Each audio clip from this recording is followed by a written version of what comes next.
PLC program has been done in TIA Portal environment, TIA Portal V17 environment. We have three steps in the TIA Portal PLC.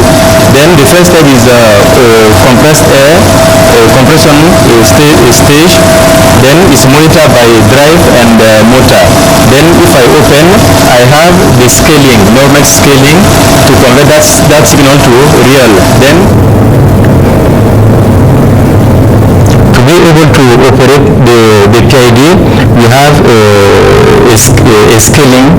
Then this scaling is send the value, the real value to the PID controller. Then we have an input to the PID, and the output is we have used output PER. Then this signal is sent to the IP converter. Then the signal of the input is regulated using a P, a proportional, integral, and a derivative. Then here we are still trying to set the parameters of PID for optimization. Then if we get optimization, the signal should be matched with the set point. We have the red color is the PID output. The green color of the signal is the process variable. Then it means that the signal from the sensor, the frequency meter and or the voltmeter. The black color is the set points. Then from here we can see that the signal is stabilized around the set points. Then the parameters has been optimized. The gain, the time has been optimized. Then to be able to run the motor, we have used a telegram, an Ethernet cable to send and receive data from the drive G120 to the PLC.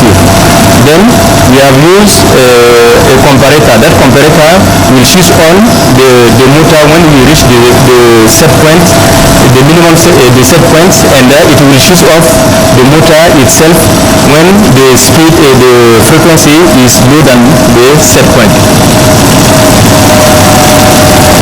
Then we have this signal should be sent to the SCADA system using moves instruction to the data block.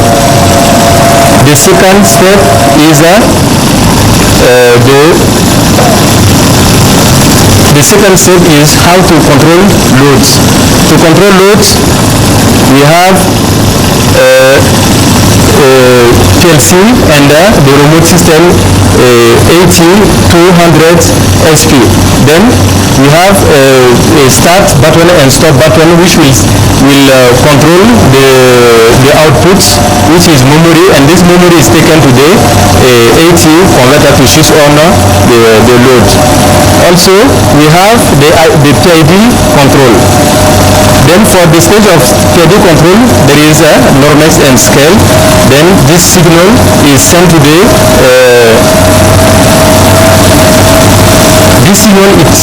sent to the PID. Then the PID, we have the input, analog input from the sensor, which is a frequency meter, and voltage transistor, which will convert the voltage to the analog signal 4 to 20 milliamps. Then in the output, we go to the IP converter. Then to the IP converter will set the desired pressure. Then this desired pressure will monitor the turbine, which is a pneumatic motor, to set the mechanical power to the generator to control the frequency. Also we have the SCADA. Then here is the SCADA system. How the system operates. Then first of all we have the motor. That is motor pump, which is will pump the air to a tank. Then the air is stored in the tank when the frequency is above the desired set point. When the frequency is below the desired set point, the pressure, that is the IP converter. Then the IP converter is controlled using a PLC. The PLC will send the analog signal to the IP converter, which will set the desired pressure. Then the desired pressure goes to the turbine. This turbine will run the generator. Then from the generator we have a EC voltage, which is we use a step-up transformer to up the voltage of from the generator to the bus. Then here is the bus, and we have the control chassis. This is a circuit breaker or relays. Then here also is the frequency meter, which will send the analog signal to the PLC. Then we can collect the data from here, the frequency, the voltage. Here we have the speed, and this speed is when the pump is running. And then here we have the desired pressure. Then that is in percentage, because it's IP converter, the stage of the valves. Then to control those shoes, we can use HMI, the physical HMI. Then when you switch on from the HMI, it also switch on in the SCADA system. Then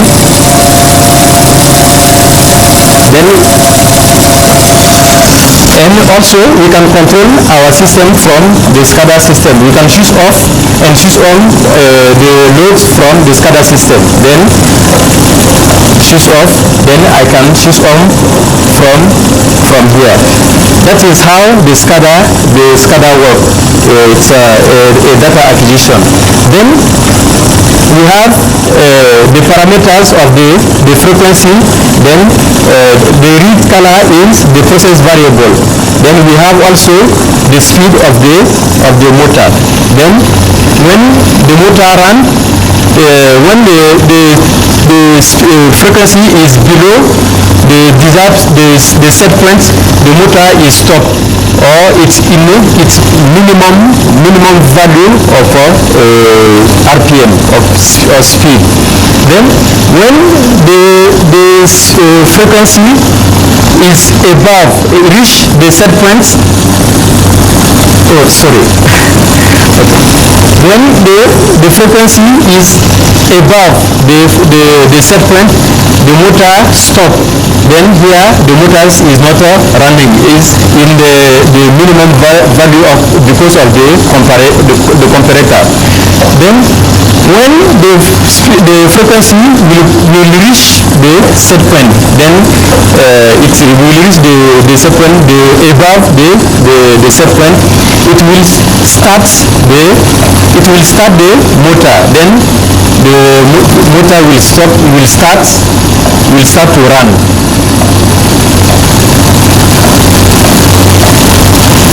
Then here we can see here the motor start because of the comparator. Then the speed will increase, and it will stop when the frequency is fluctuating. Then here we have the frequency. Okay, then that is to make it operate. We have a CAP server. We have used a server OPC, a server which will link the PLC and the SCADA system. Then from here I can say that the system is working the way that we expected, and the pressure is able to monitor the desired frequency and also the voltage.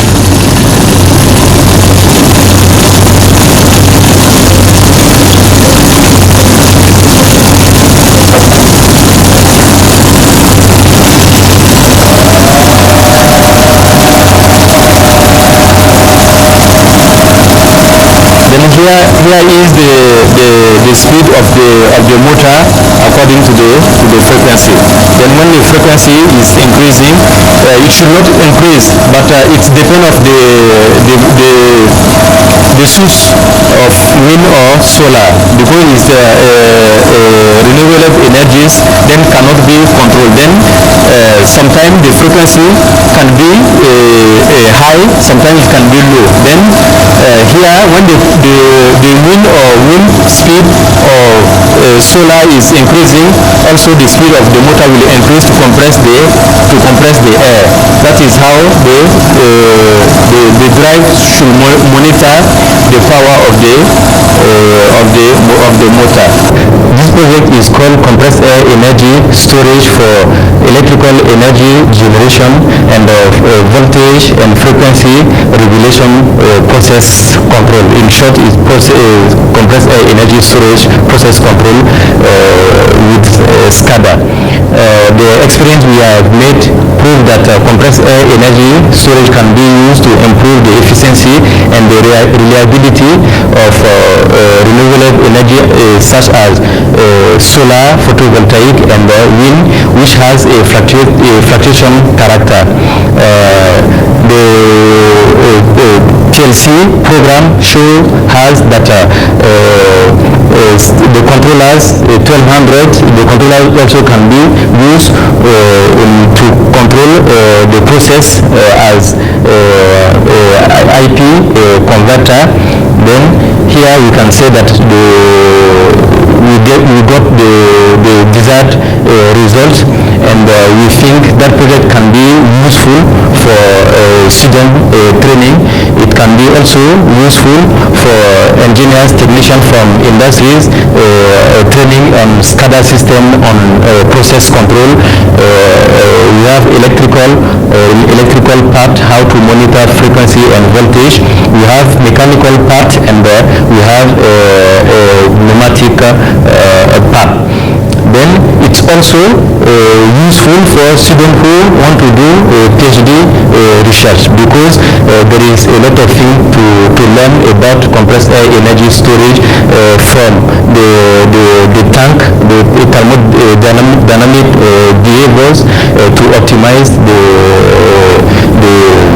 behavior of the system.